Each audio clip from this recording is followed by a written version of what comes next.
إنما الدنيا فناء ليس للدنيا ثبوت. بسم الله الرحمن الرحيم. الحمد لله رب العالمين، وصلى الله وسلم وبارك على سيدنا وحبيبنا محمد وعلى آله وصحبه أجمعين. أما بعد، فيقول الله تبارك وتعالى: والفجر وليال عشر. ويقول النبي صلى الله عليه وآله وصحبه وسلم: ما من أيام العمل الصالح فيها أحب إلى الله من هذه، يعني أيام العشر. قالوا: ولا الجهاد في سبيل الله؟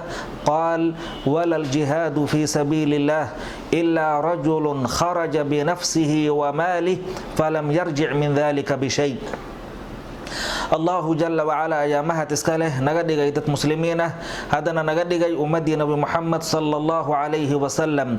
ilaahi jala wacalaa ummadan mawaasim fara badan ayuu siiyey. 2 bil ka hor bisha ramadaan aan ku jirnay, nafaxaadkeedii iyo raxamaadkeedii ilaahay uu nagu manaysanayay tabaaraka wa tacaala. waan ka baxnay 6 min shawaal ayaan gelnay oo faa'iido badan ku sugan. waan ka baxnay 10 dilxija ayuu ilaahay tabaaraka wa tacaala nagu manaystay. falahu الحمد والمنة يا ربي لك الحمد كما ينبغي لجلال وجهك وعظيم سلطانك. إلهي أيانكم أهدينينا مر والبا مهد دمات بلاو عن لهين.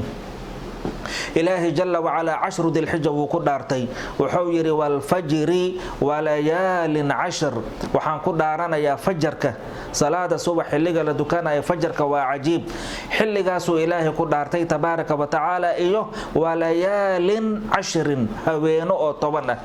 10kaa cisho ilaahay wuu ku dhaartay. mufasiriintu waxay u badan yihiin inay ku macneeyaan 10 dilxija, 10 maalmood oo dilxija ah. bisha kowdeedii ilaa iyo 10keedii waa 10 maalmood waa weyn. saas darteed ilaahay wuu ku dhaartay jalla wacala. shayga markuu qiimo leeyahay, uu weyn yahay, allihii weynaa wuu ku dhaaranayaa shaygaas si lanoo darinsiiyo shaygaa inuu weyn yahay, muhiimad uu leeyahay. maalmahaas ilaahay uu ku dhaartay maalmaha kale aysan la mid ahayn. saas darteed waxaa lanaga rabaa 10ka maalmood maadaama ilaahay uu ku dhaartay jalla wacala oo lana tusiyay maalmaha kale aan la mid ahayn inaan ka faa'iidaysano. nabigeena sallallahu calayhi wasallam qiimaha 10ka maalmood ay leedahay wuu noo tilmaamay. wuxuu yidhi: maa min ayaamin alcamalu الصaalixu fiiha axabu ila allahi min haadih. maalmo oo camal la sameeyo xagga ilaahay loogu jeceyl badan yahay maalmahan oo ka fiican ma jirto. camal la sameeyo maalmahan 10 dilxija ayaa ugu fiican uguna fadli badan. saas darteed axsaabta intay yaabeen ay ku yiraahdeen: walal jihaadu fii sabiilillaah, xataa jihaad fii sabiilillaahi maka khayr badan yahay oo maka fiican yihiin 10ka maalmood ma fiican. markaasuu yidhi nabiga sallallahu calayhi wasallam: xataa jihaad fii sabiilillaah 10ka maalmooda ka fiican oo ka khayr badan. ilaa nin naftiisii maalkiisa la baxay oo dagaalka aaday aan waxba kala soo laaban, maalkiisana meeshaas ku baaba'ay oo naftiisana meeshaas uu ku shahiiday. ilaa ninkaas maahe. inta kaleeta waxaa ka fiican camal maalmaha la samaynayo. marka walaalayaal, haddaba maxaan samaynaa? camal aan qabanayna waa maxay? camal walbo khayr ah, saalix ahee wanaagsan waa inaan ku dadaalna, aan ku tartamana. maxaa yeelay camal la sameeyo maalmahana ugu fiican. saas darteedii waxaa number 1 ah, number 2 ah, at-tawbatu wal-awbatu ila Allahi jalla wacala. inaan ilaahay u wada laabano, dunuubtii iyo macaasidii yaa badatay. saas darteedii inaan waxyaabahaasoo dhan waxaan ognahay iyo waxaanan ogeyn inaan ka tawbad keenno, inaan ka wada laabano. tawbadaas ilaahay maalmahan aan ula cararno subxaanahu wa tacaala. midda labaad, soonka inaan badino. bisha kowdeedii oo maanta koow noo ah bixamdillaah, 1 ilaa 9 qofkii awoodi karo inuu soomo. maxaa yeelay maalmo camal la sameeyo maalmahana ugu fiican. camal walba aad samaynaysid maalmahana ugu fiican camal la sameeyo. haddii maalmahan aadan awoodi karin xataa maalinta sagaalaadka yuusan kaa fakan. maxaa yeele maalinta sagaalka nabiga waa la weydiiyey sallallahu alayhi wasallam, wuxuu yiri yukafiru sanata almaadiya walbaaqiya, sanadkii soo tagtay iyo sanadka soo socota dembigiisa lagu dhaafayaa. 2 sano dembigiisa lagu dhaafayaa ka waran halkaas maalin hadaa suuntid. maalmahan 1 ilaa 8 ilaa 9 markaa soo beysidne camal maalmihii ugu fiicnaa, maalmaha ugu fiicnaa ayaad camal sameynaysaa. quraanka akhriska ayaan badinaynaa. 10 maalmood bisha 1 ilaa 10 maalinta ciida inaan ku dhamayno hal khatma xataa Allah ka dhigo ma aragtay, inaan ku dhamayno maalintii 3 juz hadaad akhrisid waa kugu filan yahay, wuu kugu dhamaanayaaba. 10 maalmood uu kugu dhamaaday. saas darteed inaan quraanka akhriska aan badino. waxaan kaloo ku dadaalaynaa as-salaatu was-salaamu ala sayyidil anam, nabiga sallallahu alayhi wasallam salawaadkiisa inaan badino. maxaa yeelay waatii uu u yimid Ubay uu ku yiri ya rasuulallah inni ukthiru as-salaata alayka fakam aj'alu laka min salati, saliga ayaan kugu badinayaaye meeqa ayaan ku yeelaa? الربع ma kugu saliyaa ya rasuulallah? inta doonaysid buu ku yiri. hadaad kasii badisid khayr ay ku tahay. haya thuluth ka waran hadaad kasii badisid khayr ay ku tahay. nus ka waran ya rasuulallah hadaad kasii badisid khayr ay ku tahay. markaasuu yiri thuluthan, 3 meelood, 2 meel hadaan kugu saliyo hadaad kasii badisid khayr ay ku tahay. inta doonaysid igu sali. markaasuu yiri aj'alu laka salati kullaha ya rasuulallah, saligaygi oo dhan ayaan ku yeelayaa oo mar walba adaan kugu salinayaa. salaadaadkii waajibaadka saaran markaan guto howsheeda dhanba adaan kugu salinaya. maxaa la yiri markaas?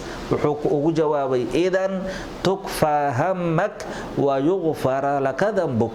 saas hadaa samaysid hamigaagii, walwalkaagii, walbahaarkaagii waa la kaafin, dembigaagina waa lagu dhaafi.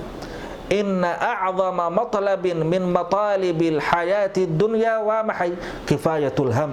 هم بيقولك كافيه آخرنا وحالد البوحة وجوين غفران الذنب، ذنب يقولك دافو. سأصدرت هذه صلي جنا وان بدينينا وحنكلوات وجد لنا مع المهن ولا ليال.